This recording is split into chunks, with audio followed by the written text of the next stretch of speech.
Dear student अस्सलाम वालेकुम। जैसा कि आज हम लेसन 5 में केमिकल फार्मूला, कंपाउंड और मिक्सचर के बारे में पढ़ेंगे। लेकिन सबसे पहले what is chemical formula.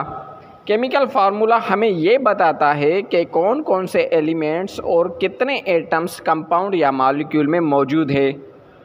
For example water का फार्मूला है H2O।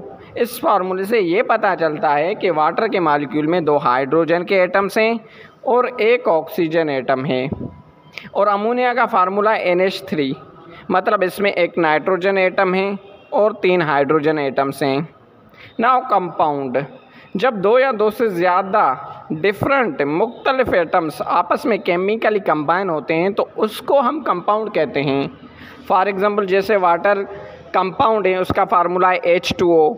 अमोनिया कंपाउंड है, उसका फार्मूला है NH3। मीथेन कंपाउंड है, उसका फार्मूला है CH4।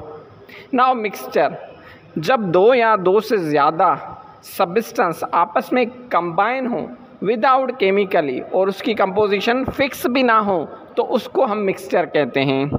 फॉर एग्ज़ाम्पल जैसे मिल्क है, जूस है, एयर है, ये कुछ एग्जाम्पल हैं मिक्सचर के। और हमें कैसे पता चले कि कौन कौन से मिक्सचर हैं?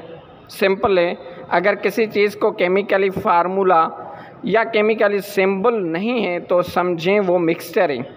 जैसे मैंने ऊपर बताया कि मिल्क मिक्सचर है क्योंकि उसको केमिकल फार्मूला नहीं है।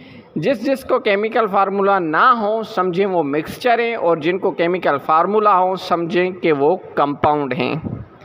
तो ये था आज का लेसन 5। कोई भी क्वेश्चन हो तो आप कमेंट में पूछ सकते हैं, और कोई भी सजेशन देनी हो तो कमेंट कर सकते हैं। लाइक करें, शेयर करें और सब्सक्राइब करें। Thank you.